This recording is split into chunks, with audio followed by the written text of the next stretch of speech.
Usually when we begin to study the Bhagavad Gita, we are not able to understand the flow of the Gita. We feel that there is no coherence in the flow of the Gita. At the same time, we find it little difficult to understand the concepts of the Gita. This video series will help you understand the flow of the Gita.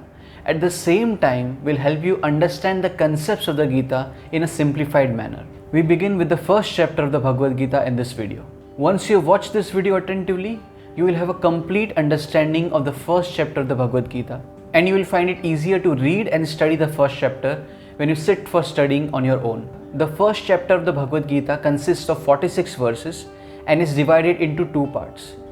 The first part is called Sainya Niriksha Yoga, or observing the armies, and second part is called as Arjuna Vishada Yoga, or the lamentation of Arjuna. The first part, which is observing the armies, is from verse 1 to 27, and the second part, which is the lamentation of Arjuna, is from 28 to 46.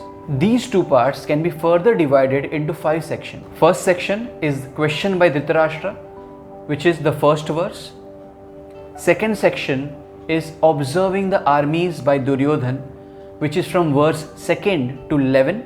The third section is the blowing of Conchshells, which is from 12th verse to the 19th verse. The fourth section is Arjuna observing the armies, which is from 20th verse to 27th verse. And the fifth and the last section is Arjuna's reason not to fight the war, which is from 20th verse to the 46th verse. In this last section, Arjuna gives 4 reasons not to fight the war. First reason, which is compassion for his relatives, which is from 20th verse to 30th verse. Second reason, foreseeing no enjoyment in victory, which is from 31st verse to 35th verse. Third reason, fear of sinful reactions, which is from 36th verse to 38th verse. And the fourth reason he gives not to fight the war is destruction of family tradition and its harmful effects, which is from verse 39 to 46.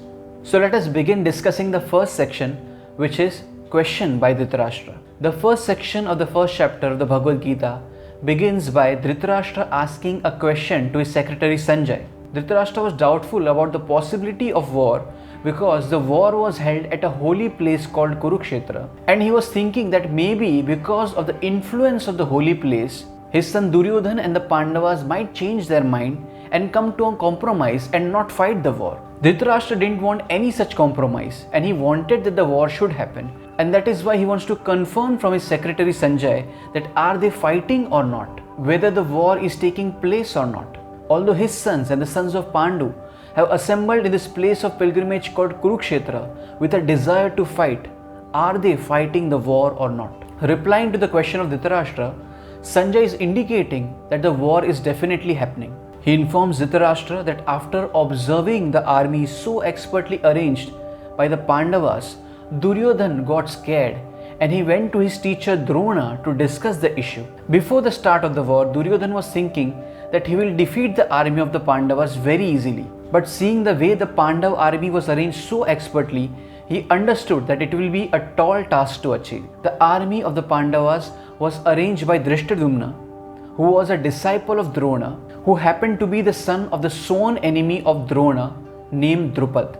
Duryodhana sarcastically reminds Drona of his mistake of accepting the son of his enemy as his disciple, which is now costing them. Duryodhana goes ahead and names the formidable warriors in the army of the Pandavas, who according to him were as powerful as Bhim and Arjuna. After naming the great warriors in the Pandav army, he thought that Drona might perceive that he is doing this out of fear, and just to cover his inner fear, he starts naming the great warriors in his own army. He boasts that the strength of the Pandav army is limited because it is protected by Bhima, and the strength of his own army is unlimited because it is protected by grandfather Bhishma. By glorifying Bhishma in this way, Duryodhana wanted to please Bhishma so that Bhishma fights war wholeheartedly, even though he is affectionate towards the Pandavas. Bhishma understood the heart of Duryodhana, and just to assure him that he will fight with all his might, he blows his powerful conch shell, which is also an indication of the commencement of war. As soon as Bhishma blows his conch shell, the whole Kaurava army start blowing their conch shells, their bugles, their trumpets, etc. and create a tumultuous sound. After this, in the opposing army, Krishna and Arjuna sitting on a great chariot blow their divine conch shells. and following them the other Pandavas and the whole Pandav army blew their respective conchshells.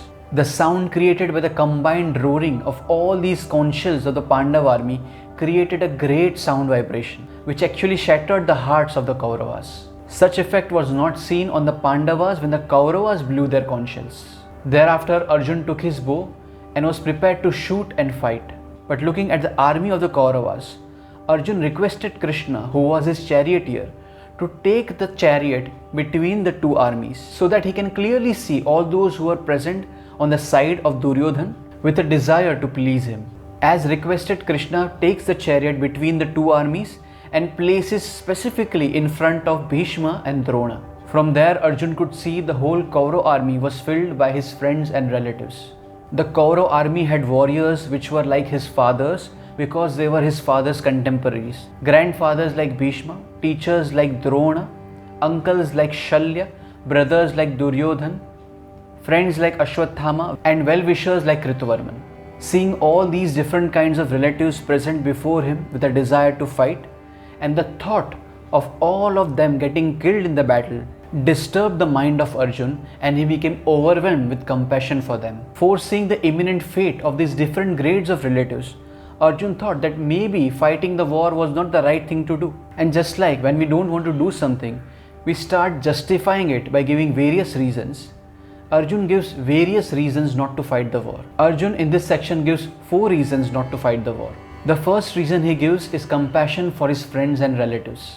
Thinking about how his own friends and relatives will be killed in this battle messed up his mind completely. The mental disturbance Arjun was experiencing was so great that it started reflecting on his body. His whole body was trembling, his mouth was drying up, his skin was burning, and his celebrated bow Gandiva was slipping from his hand. He wants to leave the battlefield because he can only see negative outcomes of the war. The second reason he gives to not fight the war is that he thinks that there won't be any happiness in winning the war. Arjun is thinking in his mind that even if I keep aside the compassion for my friends and relatives and kill them in the war and win the kingdom, I still won't be happy. Because usually we feel happy when we are able to share our happiness with our near and dear ones. But here almost all his near and dear ones will get killed in the battle, so with whom will he share the happiness of winning the kingdom?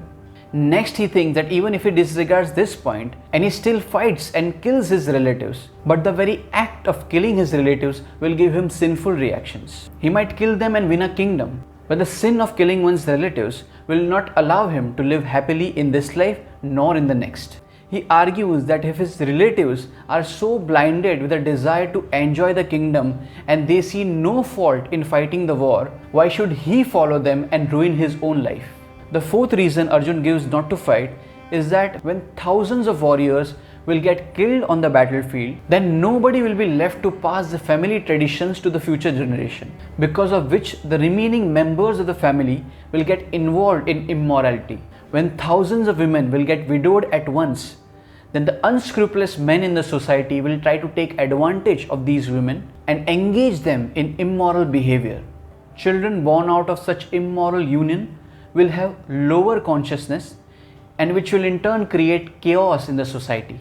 Such chaotic future generation will not perform the traditional rituals of offering pinda or the ritual of offering food to the departed ancestors, due to which the ancestors will fall down from higher planets to the lower planet. Arjun concludes his argument by saying it will be better if the enemy kills him unarmed and unresisting rather than he fighting the war, rather than he getting involved in such a great act of sin which will not just destroy the present generation but will also degrade the future generation and downgrade the past generation. Saying this, he kept aside his bow and arrow and sat on the chariot.